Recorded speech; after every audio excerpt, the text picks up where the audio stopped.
All right, so hello everyone. Thank you for joining us today. My name is Rachel and I am the marketing manager for Asia here at Acquia. So today's presentation is called Conversations and Segments for Personalizing Across Channels. So just a couple of housekeeping items before we get started. So if you have any questions for us, we are saving some time at the end. So please be sure to use the Q&A and chat windows to submit your questions and we'll bring them up at the end. This presentation is being recorded and we will share it with you at the end of the session. So we have with us today, Tony Peters. He's our pre-sales lead for Acquia Asia.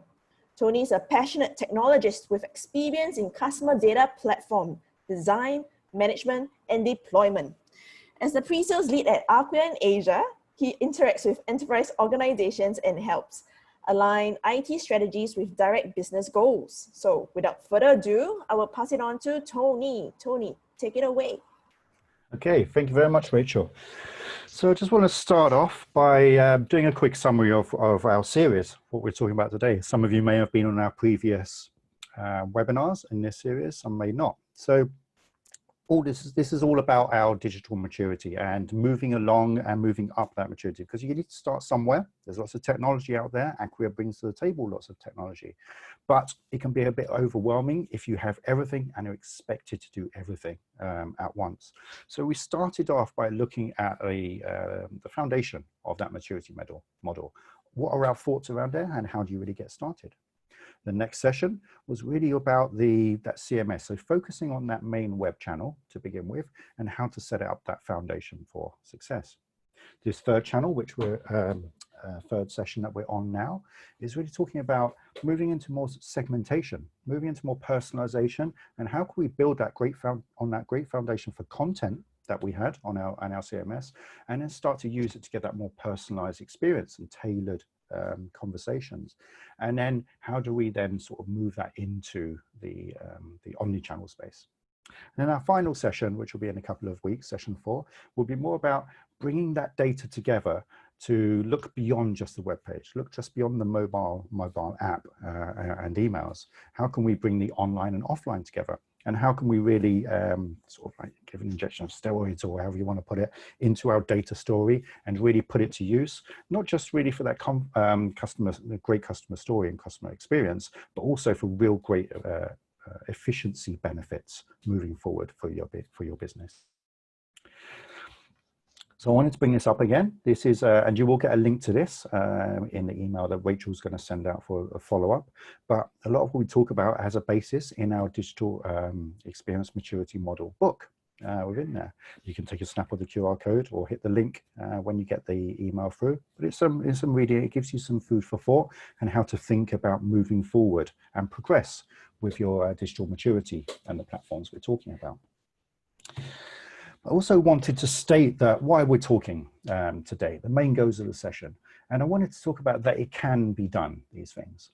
Quite often when we're especially given new technology or goals, or we're feeling just generally swamped by the sheer number of channels that we need to talk to, and the different messagings and products and the really high expectations that customers have now, it can really seem like we're climbing Everest or even trying to cross a volcano like this. But I really want to stress that this stuff can be done, okay? So we're going to talk about the use of resources, and not just technology, but processes and change, and how people think, and also how we can really help the business and think about the business. So really, it's about just, not being so scared about this, and think of it more as like, well, rather than a walk, maybe a hike. It's not a train. It's going to be a magic train that takes you along this journey and you just sit back along for the ride. Of course, there's work to be done, because otherwise you would all be doing it already. We wouldn't be talking now. So we want to just talk about some of these suggestions and thoughts and things like that of how you can move forward up that digital maturity scale. So back to the scale, we started off on that level 1 of really talking around how to set up that foundation. So talking about how to get your voice out there, how to get that platform ready, and then moving up and making sure that, okay, we've got this platform, it can go across some different channels, making sure that it's able to pivot and change to the different needs of the customers and your business, because we're going through massive changes right now on a global level, not just on a local level, and we need to be ready for that future. So making sure we've got that foundation and we can react to it across different channels, that not just for now, but for the future. And then as we're moving up, we're moving into that level 3 now. So we're going to focus more on this segment-based personalization area, but really that's going to help you along with doing things like the consultative sales, bringing more to that end-to-end customer service and helping them and helping adapt to those preferred channels. And I think as you're going up that maturity and as you get better with that customer experience and the tools you're using, you're going to start to come natively and have that highly intuitive design. You're going to see that digital is going to be the most convenient channel that you have. And you're going to start to see that other channels, maybe bricks and mortars, become more of like things like showrooms and stuff, which is where the world is heading now anyway. So I'm just going to go back over a couple of key takeaways from the last sessions, because they're still very relevant to what we're talking about now in these sessions. So aligning the business user maturity with the senior management pain. So really understanding what you have, make sure you align that with what the senior managers are thinking. So when you think about your work and your jobs, whether you're in marketing, whether you're in IT, whether you think you're just a lowly programmer or something, or you just enter content and it's above your pay grade, you need to think about actually what's the senior manager thinking about, what keeps them awake. Are they getting hit by the shareholders? You're going to need to understand these things, even if you can't influence them, because they're going to really affect the way you work. And also your results are really going to affect them as well. So you want to think about what's keeping them up at night. When you're looking at your current state, you want to be honest with that appraisal. It's no good saying, yes, we'll do it, because you'll never improve if you think that way. Again, I'm going to talk about this today, and it was a theme of the last session as well, is don't get fixated on business as usual. Remember, we want to progress up that maturity. We want to be making sure we're doing things better, more efficient, and improving that and giving that great customer experience. If you keep doing things the old way, you're never going to be able to improve. And that goes with technology, processes, and things like that. Do not be afraid of change. And also, by understanding where your gaps are and making sure your shareholders and your stakeholders understand those gaps, where they are, be honest with those, like I just talked about, is that you get given that room to be able to improve. And then lastly, you want to make sure the platforms that you're using are usable by the business users. So when you get new technology, it could be an Acquia technology, these are platforms. They need to be set up in the way that you want to work. So it's important to make sure that you communicate that and you can actually use them. So I talked about in the last session, and there is a recording of that we'll send through with the follow-up on here. Have a listen and understand how important it is to be involved in that process. Even if you're a content editor and not a developer, you need to be involved in that process. So moving forward, I'm going to talk more about personalization and building upon that great foundation that you've set up and we talked about in the last sessions. And when I talk about personalization and bringing that across different channels, especially web, it tends to be a lot of our customers or a lot of people we speak to is kind of throwing darts at a dartboard, and sometimes blindfolded darts, which you can imagine is not exactly effective. You could miss the board entirely, and you end up losing traction very quickly because you think, okay, what's the first thing I'm going to personalize? I'm going to personalize the banner on the homepage. What are we going to say? Well, we may be talking to pregnant mothers, people who have just given birth, so we'll use that. And it's like, okay, they get started. Maybe they don't know if there's a pregnant mother or not. So people start to then get lost because they go down a path not really understanding what they are doing. So we find that even though they may have the tools to do this and may want to do it, they get stuck quite quickly. And because they're kind of throwing that dart at the dartboard and it's quite often missing, they lose that, that will to go on, or they don't get given the stakeholder buy-in to move on. So you want to make sure you do things properly, and we're going to talk about that today. And I'm a very firm believer, and you've heard this many times before, of that crawl, walk, run situation. Is that, and this goes with life, is that before you can run, you need to be able to crawl and then move to walking first. So we want to start off slow. Okay, so I'm going to talk about a few things about how we can get started, and you want to start off small. If you try and go too big, you get lost, you get hit these roadblocks and things, and they're not very encouraging. You don't have time to do them, etc. So we want to make sure we start off nicely and smallly. So start off with crawling, you get better, show your results, and you get that room to breathe, you get that room to mature, and you start to walk, and then you start to run and really go with it. And that's where the real great results come in. But you have to start somewhere. And I'm going to bring up a list now. Normally I don't have these long lists all of the time, but I thought this was a way of showing it, is that what is required to personalize. And in this webinar, I'm not going to go through everything in high detail. I want you to think about these things, because each of your business is going to work with different ways. You might have different tools that you're working with, different data sets, different business outcomes or needs, and different business models. But I want you to think about these ways of these things are what you need for personalization. We're going to have the why, so understanding why you are actually doing this. What do we know? If we're going to personalize about someone, we want to know about them a bit first, because otherwise, how do we speak to them? We want to know who we want to be talking to. We're going to see, what do we have to play with? And I mean, what do we have to play with is things like, do we have all the right tools in place? Do we have that data? Do we have the people we want to speak to? Do we have the information we need and a reason why? Then we want to see, can it realistically be done? We don't want to try and build a house, and I'm going to talk about that in a bit. We don't want to try and spend so much effort doing our first personalization campaign on here. We want to show that it works. Think of your first few really as a proof of concept, because you want to get that stakeholder buy-in, because there is a bit more effort in doing this, and you won't be able to get room to be able to breathe and grow into be able to doing this. You want it to become part of your business as usual, rather than being seen as an overhead.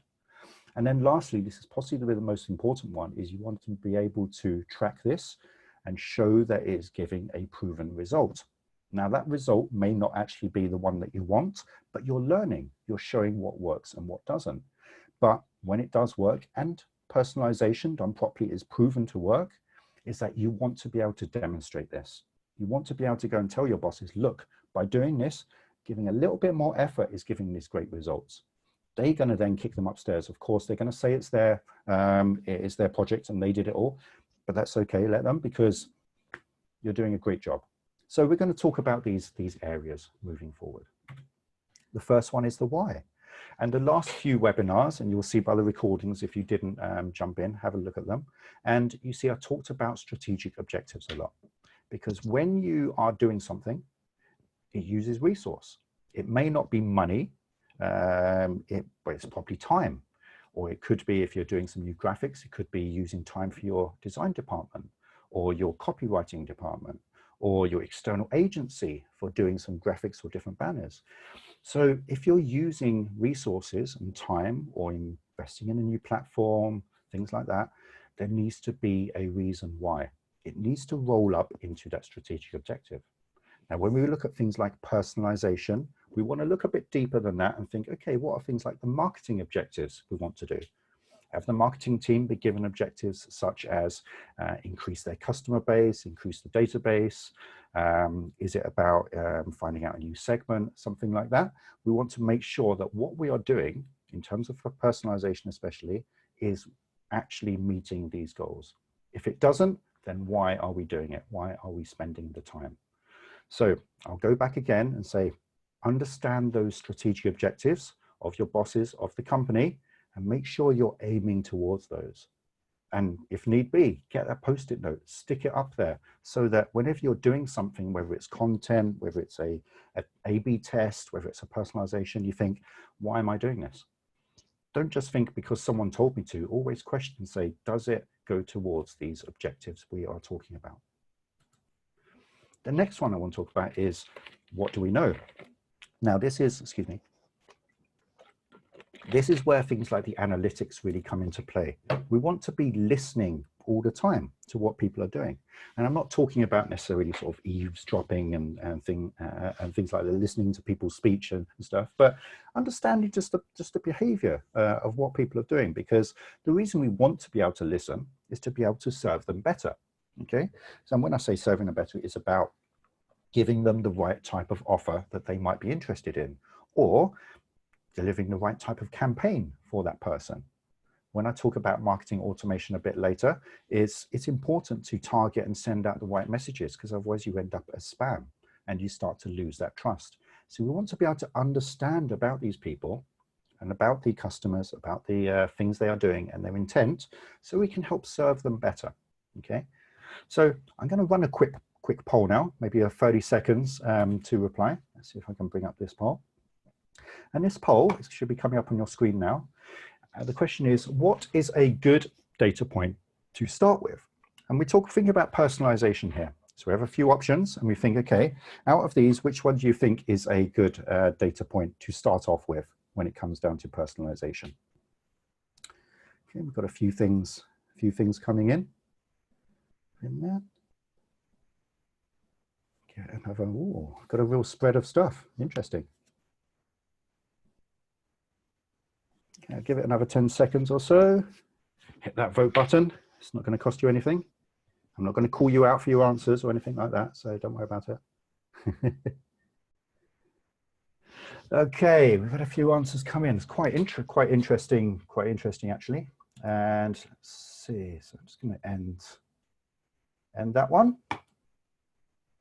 Okay, and what did we have? I was quite surprised by this one. So with the gender came out the bottom. So it's like people obviously thought that wasn't a good data point, although someone did. I'm not going to call you out, but someone did vote for that one. Then we had a few people said browser type would be interesting. Then we had a tie with source campaign and job title. And actually out of the top of that came up age.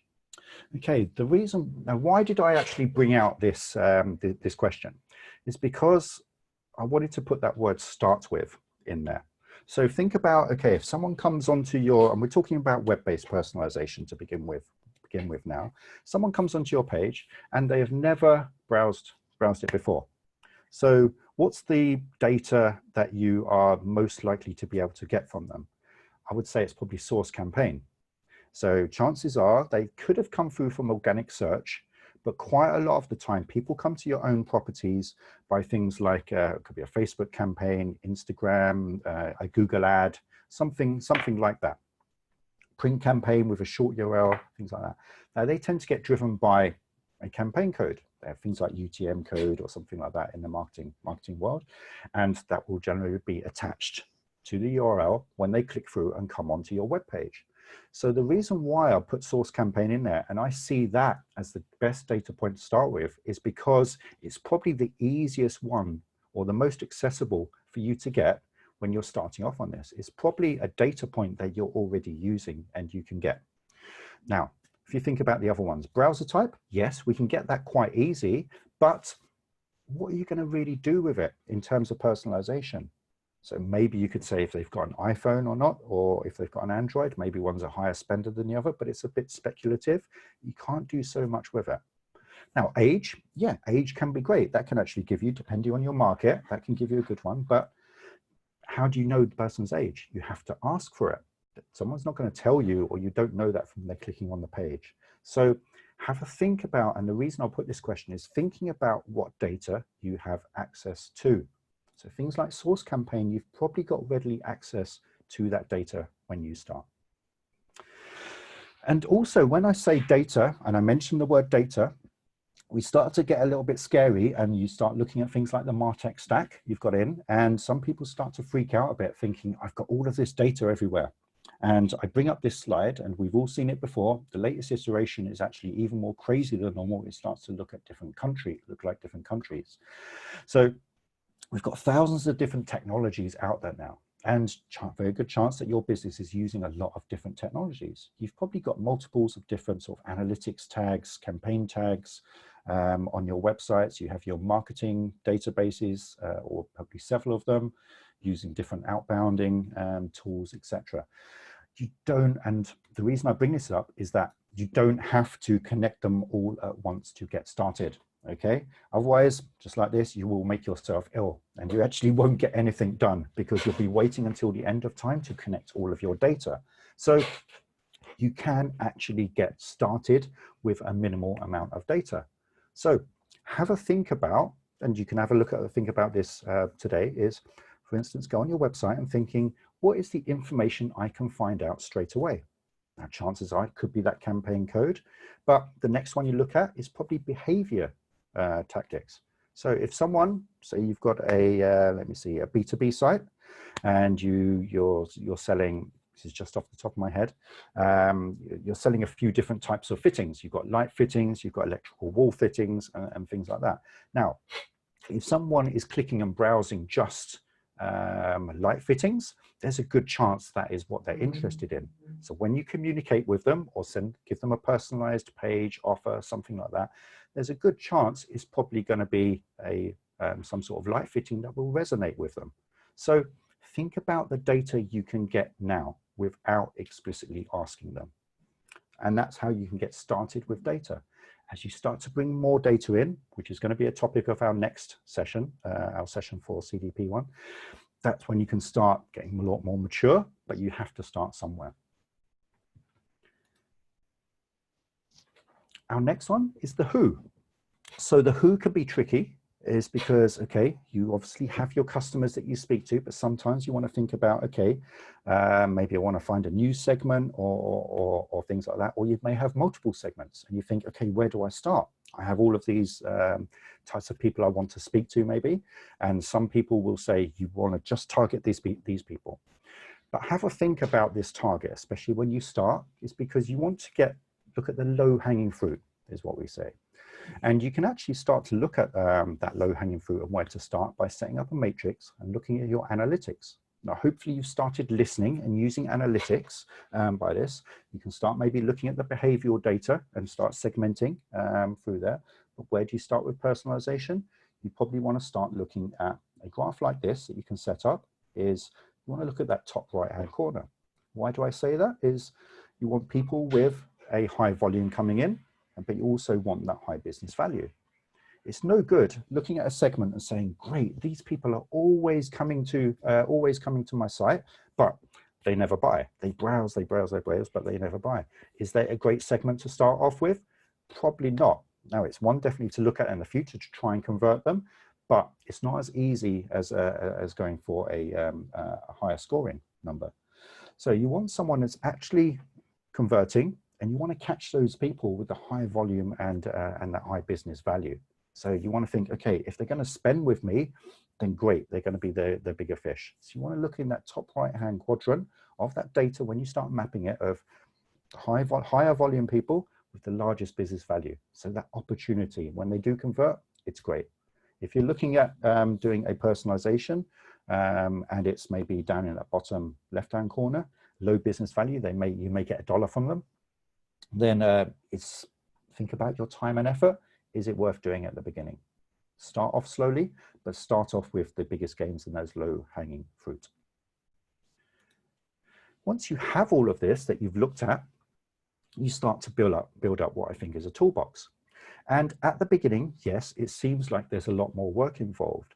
But once you've done that groundwork, looking at the who, the types of people in your segments, looking at the type of data you have to play with, it starts to then get easier because you have that kind of mapped out. Now, it's going to evolve as you're bringing in more data or getting a better understanding. Maybe your segments change and your business model changes, but you can adapt these as you go on. You've already started to get your foundation. But you also want to look at what we call the real estate moving forward of what you have to play with. In this case, we're looking at web personalization. So have a look at your web pages. Have a look at the customer journeys and say, okay, I've got these type of journeys to play with. But then also maybe your homepage is a good place to start, or a landing page. And you say, okay, I have my hero banner. Many people start here. I could have this sort of champion box, hero box down here. I could have a news area that I could personalize.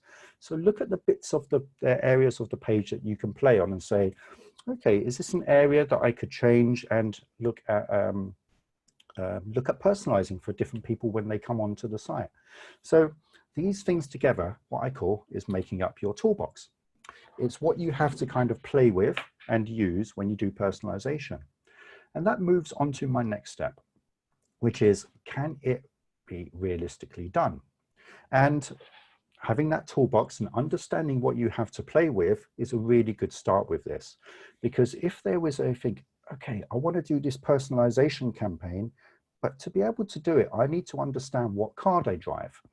Now, if you have a website and someone comes on the site, there's a very good chance you're not going to understand what car they drive. And you may think, actually, I could get that car they drive when they drive onto the forecourt, if you're a car auto dealer or something.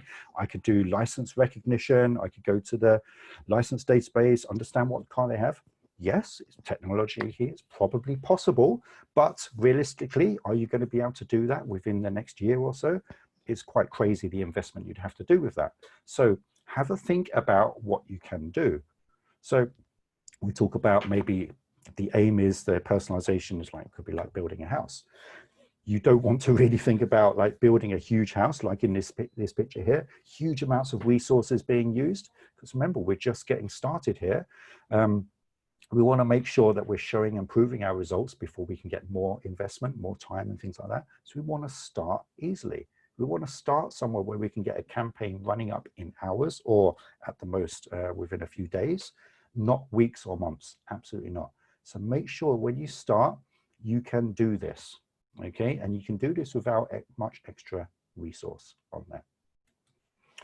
And just to follow up on that one, think of it more like building, rather than building up that full big house, think of it more like sort of Lego, putting it together. So you have the tools, you have some instructions maybe, you have the pieces, and you can put it together yourself. This should be the aim of what you're going for. When you start, you shouldn't need that much outside help to be able to do it. When you get mature, more mature, sure, you start to bring in more resources because you're going to get more advanced, but by then you're going to have the proven results, which is my next point, is you've got to have those proven results to be able to get the more resources, the more time, you start to get more excited yourself about doing it, more understanding will come from this, and you'll be able to get and improve further on. So there's a saying that we have is basically, if you can't measure it, don't run it. And that's really important because you may think you've got the best test or the best personalization thing going up. And sure, it may bring in some extra revenue, etc. But if you can't measure that revenue or measure the effect of it, you're not going to be able to shout about it, and people are not going to believe you. In essence, actually, other people are going to take credit for it. It's almost certainly certain for it. So making sure that you understand the attribution, understanding what that goal is, and then be able to measure that goal. So for instance, if you're doing an offer and you've got an e-commerce site and you're personalizing an offer for a particular segment, you want to make sure, okay, I've shown that offer to that particular segment, they have gone through, they have applied that offer, they have checked out, and they have converted. Now that is how you measure that particular offer. If you can't do that, then you shouldn't be running it. You need to make sure that you get that analytics and tracking set up first. Within there. So I've talked around this is a very high level overview, of course, of that analytics, of that personalization and the tools and the reasons why and things like that. But I want you to be able to think about these. Now, there is going to be some work at the beginning, but it does get easier once you've got that foundation. So have a think about those points that I put up, and have a think about how you could get started now in terms of personalization. The next part I wanted to move on to was, and again, I'll bring up what people see as our robot overlords, but marketing automation. And this is another quick poll I'm going to bring up. So I'm going to just bring up the right poll on here. And this one is about, are there people in your business, and I'm not talking necessarily about yourself, but people you work with who feel that marketing automation will replace their jobs? So I'm going to give you about 20 seconds or so and see if people feel about that.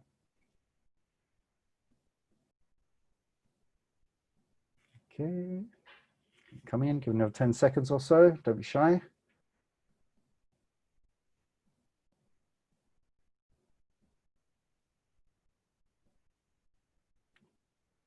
Okay, I'm going to end that one there very quickly. A lot of you have pushed in there. Actually, I'm pleasantly quite happy with these results. Most people, nearly everyone, has said no, which is really good. I think a few years ago, there would have been more in the yes category. There is a few yes on that. I'll spend a few seconds on there, but I'm very pleased that no one said what is marketing automation, which is good. It means that messages are getting through, people are understanding, and hopefully you're using this yourself for your outbound communications. But if there's anyone who said yes to this, hopefully not yourselves, but colleagues, is that they shouldn't be worried about marketing automation moving forward. What marketing automation is going to enable you to do is to scale, because to be honest, if you try and do everything yourself moving forward with the sheer number of channels, the data, and the expectations from both a business and customer point of view, is that chances are you'll end up losing your job anyway, just out of pure stress, etc. So please, if you answered yes, whether it was yourself or your colleagues, then there is really nothing to worry about. It's an enabler to help you scale moving forward, okay? And why am I talking about marketing automation with personalization? Is because without personalization and targeting those emails with the campaigns and marketing automation, is that you're going to end up what I call the new spam, okay? And we all know the old traditional type spam, and I bring up this email which I got a couple of days ago in one of my in my Hotmail account. Is I actually brought up this one because it fascinated me, because there's not even a CTA on this email, so I think it's kind of pointless. But we're all used to these kind of Nigerian princess emails and spam, but there's a new kind of spam, especially this year. We're seeing brands really trying to connect via digital. We're seeing especially lots of luxury brands. If you signed up to any mailing lists or done any purchases, you'll start to see an increase in those communications from them. Now, some of them are better at targeting or personalizing than others. You get some brands who are like, I need to keep communicating with you. I need to keep you relevant. So they are bombarding you. Now, if they are bombarding and there are emails or SMSs or social things, adverts that are not relevant for you, you're slowly going to start to filter them out. And that brand is going to start to lose trust with you. So it's more important than ever that you're able to target and personalize these emails and things like social ads, social blasts, and things like that. So more of the one-to-one communications that you're probably doing via marketing automation need to be targeted. And it's really important that you're able to reuse these segments that you've been using for the web and you've been using for listening to build up these digital segments, and be able to use them within your marketing automation. If you don't, you're going to start to have this real disconnect between different platforms. And that's going to lead to quite a bad customer experience. You're going to get personalization on one channel, but not on another. It starts to get a little bit strange for a customer. So an example could be, we've all seen this type of thing before, is that you'll see on the website or an advert even, could be something like, we want to give you a 50% off, here's a voucher, or sign up, something like that. But the next email that gets sent to you is a different offer. So it could be an abandoned cart. We miss you, enjoy 25% off your order. It's like, hang on a minute. You just said that you'll give me 50% off your thing, but I've abandoned cart and come back and you've only offered me 25. This is a bit strange here. This is actually quite common because the web teams, even though we're starting to see digital come together now, web teams and the teams that are associated with emails do tend to be quite separate still. And they start to set up their own segments and different segments. Now, there may be a mandate to have the same segment on both, but they're set up in different areas. This can lead that disconnect, things get missed, and discipline starts to really get lost here. So I want to reiterate that point of make sure that you're using that segment, and I'll just go back, using that segment from the web. Make sure that you've got that same segment and you're using that same segment, not recreating it, but using that same segment by integrating the technologies within there. It's going to really, really help you scale and move forward in terms of that digital maturity and customer experience and customer communications. So I'm going to start to summarize now, coming towards the end, and we're looking at moving up that digital maturity scale. We've got that foundation, we've got that voice, probably across one channel at the start, probably web, start to move across some different channels, but start to then be able to say, okay, I've got a foundation that can actually pivot now. I'm starting to be, okay, still a bit more reactive, but I'm starting to do a little bit of stuff, but it's manual. Moving into that level 3 where you're starting to automate, you're starting to listen, You're starting to personalize now, and you're starting to personalize across other channels. Through there, you're starting to see that digital is starting to become more convenient than some of your other channels. And you're starting to really move upwards. You're starting to use more advanced tools, and more importantly, you're getting more comfortable with those tools. So some of the key takeaways before we finish is, the first one is identify what data you can get, or in brackets I've got there, should be getting now. So have a sit down, have a think about what you can learn about the customer. So if someone clicks on that web page for the first time and they start clicking around, what can you understand about them? Is there something missing? Should you feel you should be getting a bit more? Is it a technology problem, or is it just a setup problem? Have a think around that. Whatever you do, it's for a reason. Remember those strategic goals. Okay, so remember that you're using resource to do this. As we're getting more advanced, more resources, unfortunately, are needed to be used. So make sure that you understand those, and then make sure that you can actually track them as well. Understand those that return on investment, and making sure they're always pointing towards those strategic and marketing objectives. And the last one is that really this should not be as difficult as you think. Okay, it shouldn't be as difficult as you think to continue that message across the different channels. Yes, there is some work involved, but it just changes a little a way of thinking.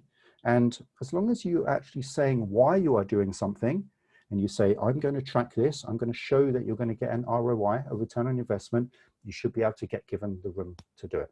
But unless you track, unless you say why you're doing it, unless it's going to help your stakeholders and your bosses, you're not going to get given the room to do it. So give yourself the room to breathe and be able to do these things by having a think about what you're doing and planning it a little bit better. It gets easier once you get that foundation. So just to recap on our sessions, we're on our third one now. I do hope you've got some things to think about, some sort of insights, and hopefully realizing that it is actually possible. We're going to have our last session, our session 4, in about 2 weeks' time. You will get an invite for this, along with the recordings of the previous sessions that Rachel will send out. And our next session is going to be about how we're moving on from this personalization and listening across the channels, and how we bring a CDP into the story, a customer data platform. And this is going to really unify your MarTech stack, and it's going to bring things together, and it's really going to allow you to, say, move forward at sort of light speed in terms of be able to execute, in terms of be able to bring that customer experience and be able to realize more business value internally. And it's going to be a great session. So I look forward to hearing from you. Look forward to seeing you on the next session. And yeah, any feedback is welcome. We've got a couple of minutes for any Q&A. If you want to open the Q&A box, I'm here for a couple of minutes for questions. But thank you very much.